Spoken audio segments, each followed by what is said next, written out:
So just to fill in here, Tom and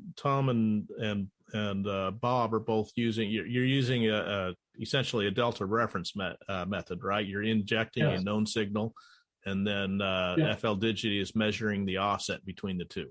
Yeah. And then it kicks out a spreadsheet where they add that offset to the dial frequency, and you get the target unknown. Yeah. And so that's so they're not using a specialized receiver. They're using very good receivers there, but they're not using like the specialized equipment like I've got here. But there are some people who have gotten really, really good results just by using a regular, just using a receiver, calibrating themselves to CHU or WWV, and you can also use WWV or CHU in AM mode to be able to calibrate your sound card, because in AM mode, then the audio coming out of there is spot on, and you just use that to calibrate your sound card for those audio tones.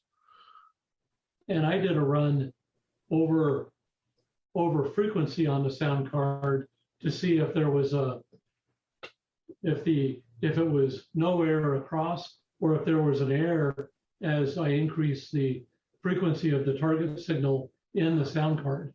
Yeah.